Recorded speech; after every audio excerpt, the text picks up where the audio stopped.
So I'm going to give or relay the following message to every single American Jewish organization that's out there. AZM, that would be American Zionist Movement. ZOA, Zionist Organizations of America, or Organization of America. World Zionist Congress. AJC, American Jewish Committee. UJA, United Jewish Appeal. Republican RJC, Republican Jewish Coalition. Jewish Federations of North America. JNF, part of Israel, but they have offices here in America too. Tikva Fund, Israel America Council, the Israel Project, and last but most certainly not least, Stand With Us. The following is an open message to all you guys.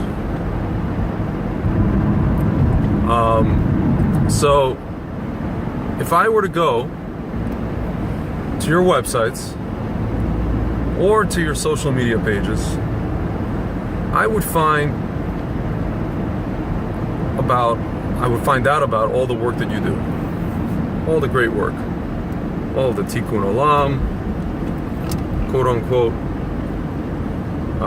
We won't get into that. All of the, community work, all of the advocacy, all of the kind of education, supposedly. Even though Israel still has bad PR, and we haven't seen anti-Semitism on campus like this since, maybe Nazi Germany, or maybe the Soviet Union. If you guys know anything about that. So, despite going on your websites and your social media pages and finding out about all of these wonderful things, something is missing. What is that something? We recaptured a place called Judea and Samaria in 1967. The mistake that we made is that we didn't annex it, but I won't get into that right now.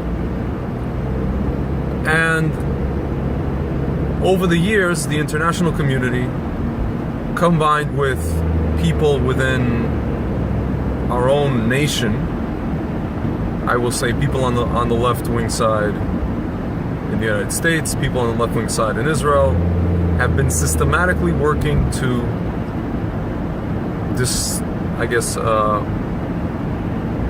pull us out of that land.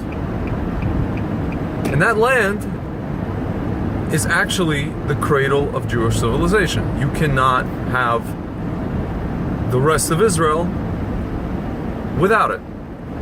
If you don't have Jerusalem, if you don't have Beit El, if you don't have Shiloh, if you don't have Itamar, if you don't have Hebron, you've got Bupkis, you've got nothing. You might as well leave Haifa, Tel Aviv, Beersheba, Ashdod, Ashkelon, Rosh Hanikra, Golan, definitely Golan, Eilat. Might as well leave all that. Tel Aviv, if I mention it.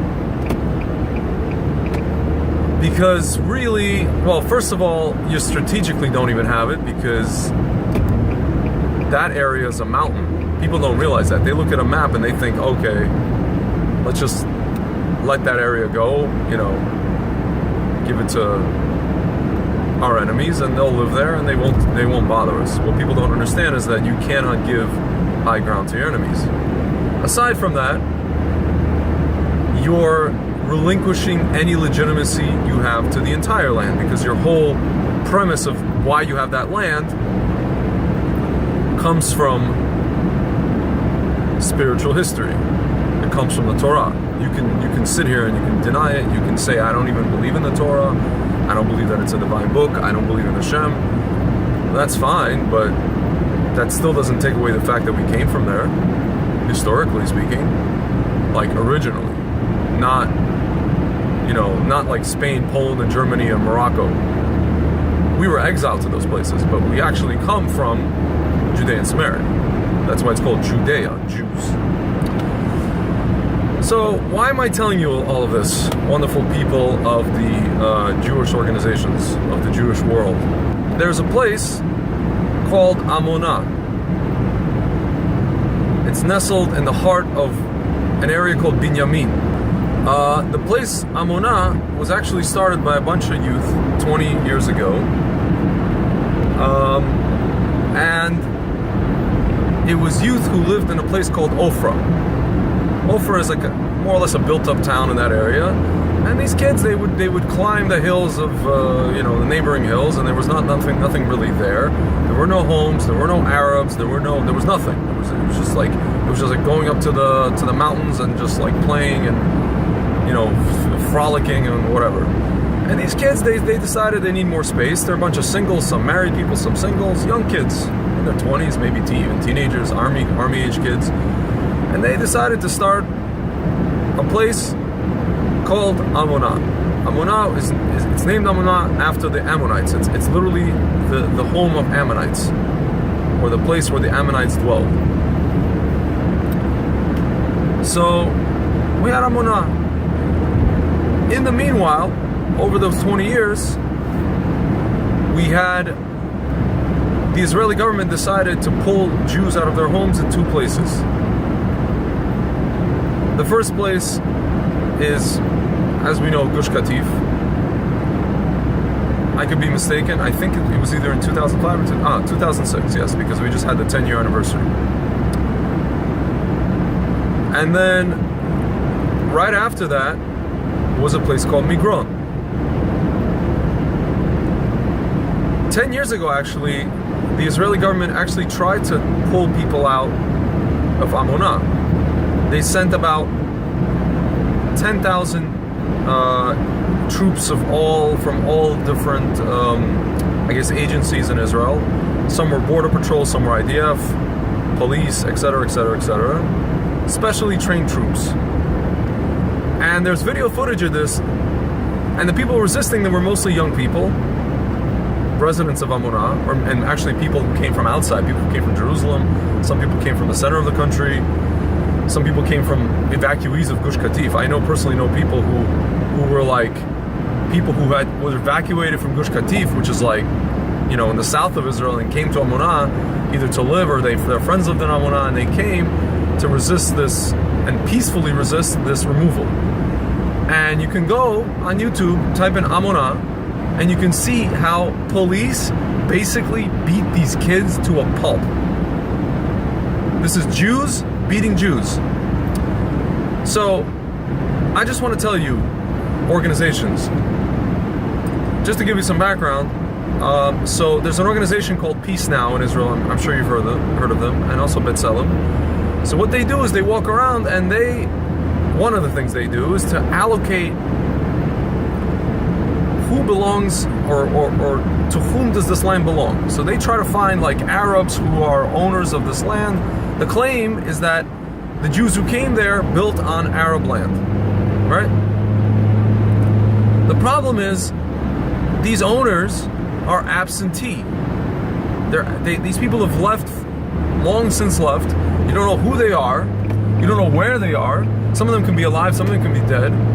Moreover, these people are not even claiming their own land. There was no one, when this place was started, there was no one there.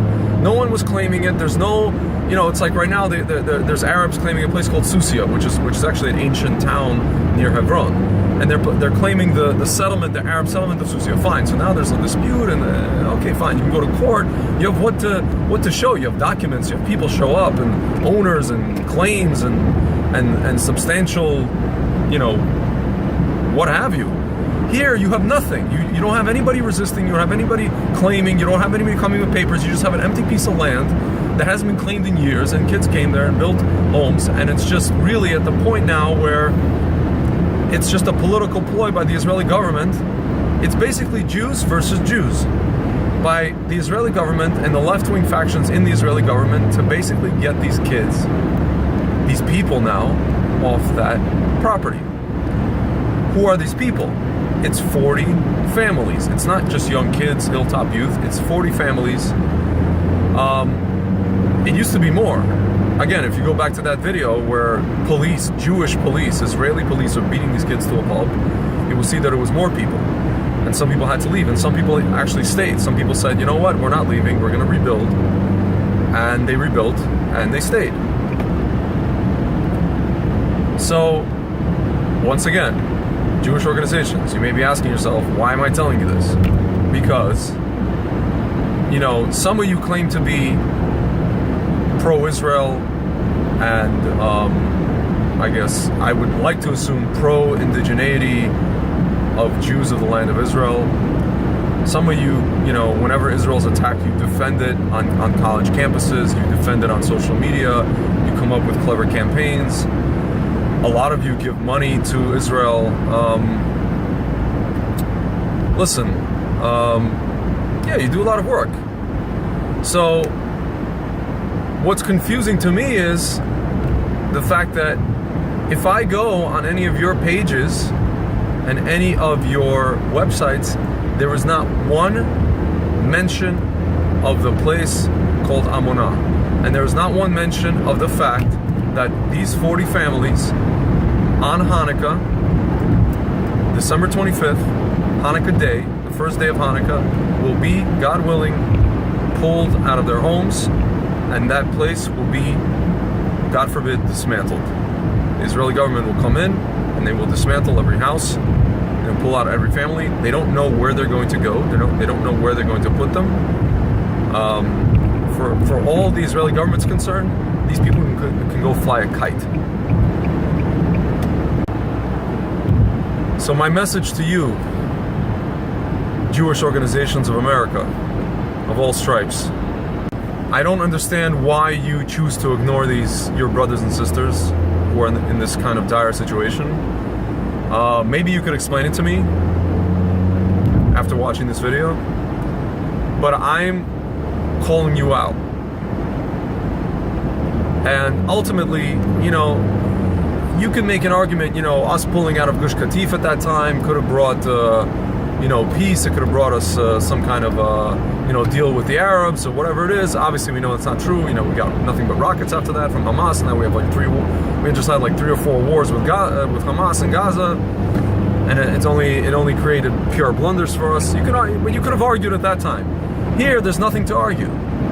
No one is coming to claim the land, this piece of land. The Jews are on it. It's our land. We're there. The only people that are trying to pull them out is our own people, the you know, supposedly Jews. I actually question if they are Jews. Maybe they're like Arab Rav, but it's our own government, really. And it's just like it's called Stam. You know, it's just from like empty place. It's not. There's no motivation here except to pull Jews out of their homes and make an example out of them. So,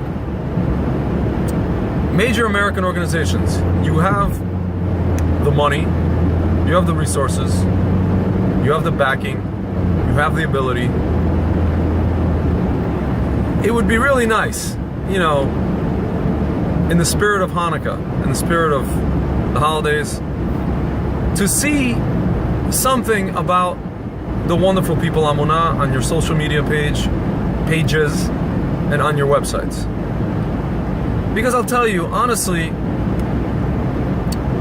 there's an idea in our I guess philosophy, Jewish philosophy in Torah, that all Jews are guarantors of each other.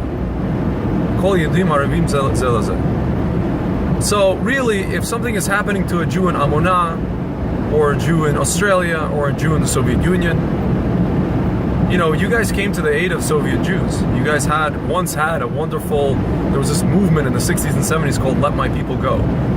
And this was Jews of all stripes in the United States. left-wing, right-wing, conservative, reform, orthodox, Jewish federations, UJA, you name it. People came out to Washington to protest, to let the Jews of the Soviet Union go in freedom and to come to the United States or to Israel or wherever. Yet somehow we've lost the plot. Your organization's just lost the plot. So I'm telling you, this is an opportunity for you guys to get the plot back, for you guys to get back to where you once were, as far as caring about your brothers and sisters, about your fellow Jews around the world. You can start. I suggest you can go on my page, Israel Beyond. You can check out. I have videos over there about Amona. I have like residents of Amona. I have like videos about the what's really going on, what the point of this whole thing is, why these people are being pulled out. The history of the town, the history of the area. You can go on YouTube and find out about Amona, the history of this whole case. It's up to you. So, otherwise, you guys are just honestly, you're if you're not involved in anything like this, if you're not going to involve yourself in this, you're just going to be empty vessels. You're just going to be another global organization or American organization doing, community work. We have a lot of community organizations. They do a lot of community work. We need to help our brothers and sisters, really. So I really hope you guys listen to this, and I really hope somebody takes action.